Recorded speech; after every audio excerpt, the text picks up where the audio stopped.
Asante sana Bwana John Kanyonyi. Nimeitisha hiyo mkutano kama rais kiongozi wa M23. Kusema kama General Makenga ameniweka pembeni, hiyo haiwezekani. Yeye alikuwa Kano, akakuwa General de Brigade, na ni mimi nimemweka. Sasa yeye ataniotoa namna gani?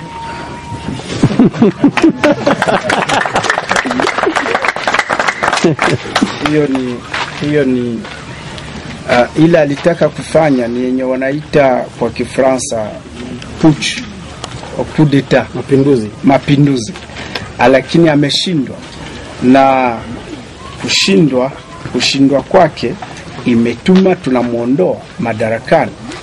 Ameondoka tangu saizi, yeye haiko chef d'état major wa jeshi la Armée Révolutionnaire Congolaise.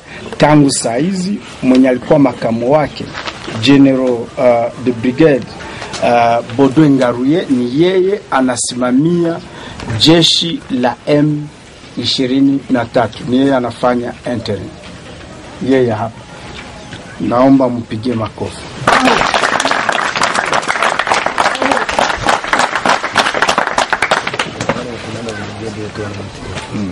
Na wa commanders brigade wote wanamtii, kwa maana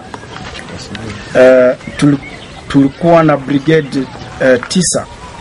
Makenga ameenda na 2 na wengine wanaanza kurudi, na 7 ziko hapa, ziko chini ya uongozi wake na sisi, na ya 8 taundwa, kwa maana wengine wanaanza kurudi. Hiyo ndio ukweli.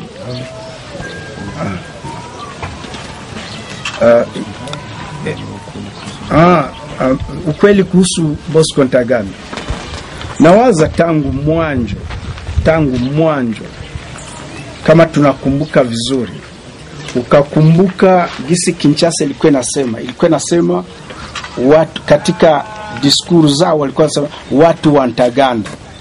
Mwisho ikabadilika, wakaacha kusema watu wa Ntaganda, wakaanza kusema wanaanza kufanya balkanization. Mwisho bakaacha balkanization, bakasema wako wanataka iko aggression. Ni kusema kama, na mwisho sasa wakaona kama Taganda haipite vizuri, balkanization haipite vizuri, na aggression haipite, kwa maana tulipeleka siasa ku niveau national, mwisho ikaenda kwa CIRGL, mwisho ikakuwa mpaka ku niveau ya Union Africaine, na leo imeingia kwa Nations Unies. Unajua kama mkataba huyo wa Addis Ababa ilisimamiwa na General Secretary wa Nations Unies. Sasa Kabila anajua kama hana la kusema. Sisi tumeonyesha wakongomani na international community kama shida ziko Kongo, shida za kisiasa, shida za usalama na shida zingine. Sisi tulikuwa tukisema juu mkataba wa amani ya 23 March 2009. Mwisho tukaonyesha kama uchaguzi haikupitika vizuri, kama bwana Kabila hakuweza kupita kuchaguzi. Mwisho tukaonyesha kama maisha ya wakongomani imekuwa mabovu sana. Waaskari wanateseka, hawalipiwi na polisi, na wakati mishahara yao inakuja wanaiba.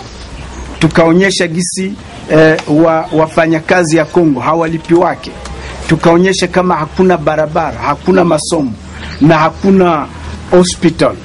Tukaonyesha waziwazi kama haiwezekani government kama yetu iendelee kusupport kundi la waasi toka nchi jirani kama vile FDLR, kama vile FNL, kama vile ADF-NALU.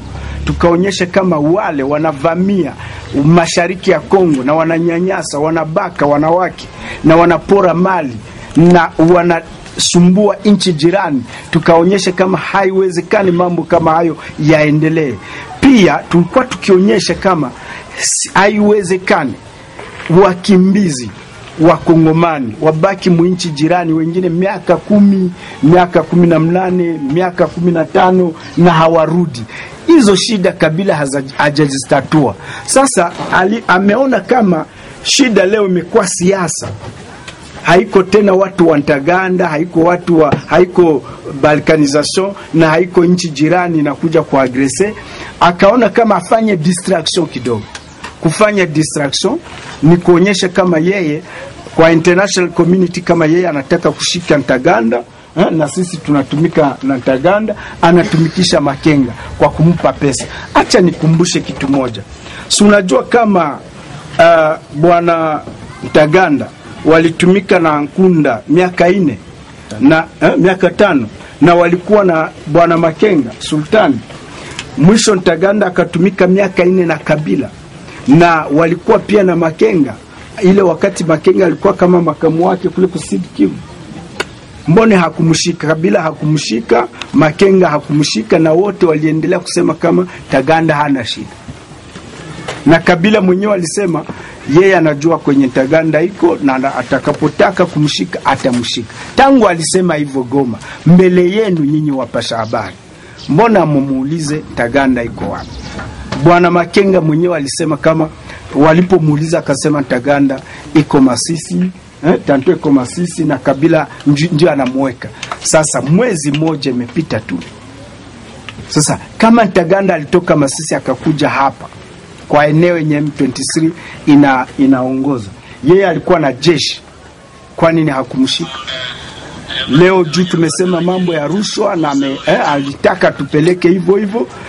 Sasa juu ya kujustifia ndio wanasema mambo ya Ntaganda.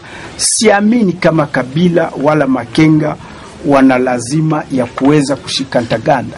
Na ninakwambia jeshi la M23 lilikuwa likiongozwa na bwana General de Brigade Makenga, alikuwa akisaidiwa na bwana General de Brigade Baudouin Ngaruye, na hivi ameondoka, tumemuondoa madarakani. Leo jeshi naongozwa na bwana General de Brigade Baudouin Ngaruye. Ntaganda haiko kwa jeshi la M23 na haiko mustrictir za kwetu. Muulize Makenga na muulize Kabila Ntaganda kwa wapi. Asante. Mmoja ambao umetambuka mheshimiwa, niliuliza hatima ya Makenga iko ipi wakati anashikilia maeneo mengine kama Ruchuru na Kiwanja na Bunagana. Tangu saa hizi sisi tunajua kama bwana Makenga amekuwa kwa FRDC. Ameenda kwa FRDC. Jeshi la serikali. Ndio, kwa jeshi. Tangu saa hii yeye haiko M23, iko kwa FRDC. Na hizo eneo nitakupa tu mfano tu kidogo. FRDC ilikuwa imevamia hapo Kiwanja, Ruchuru na eneo zingine kama Nyongera, Rubare. Sasa wakati puchi ilishindikana, bwana Makenga akasema anaomba FRDC zitoke pale. FRDC bila fujo yoyote, bila risasi yoyote, wakarudi na yeye anaenda pale. Sisi tutamtrete kama FRDC, na wakati yoyote M23 anataka kurekipere eneo za kwake atazirekipere. Asante sana.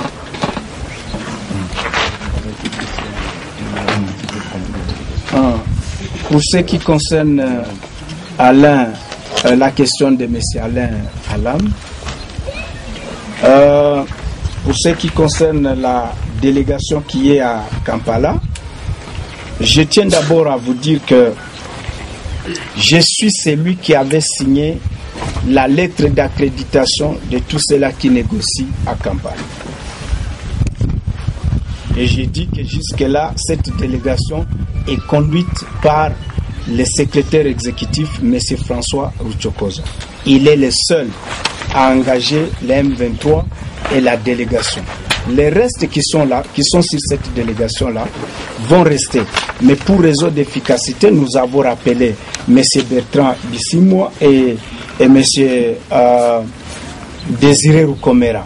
mais les restes sont sur la délégation du M23 et le seul président qui engage le M23 aux négociations, c'est Jean-Marie Runiga, représenté là-bas par M. François, qui est l'exécutif.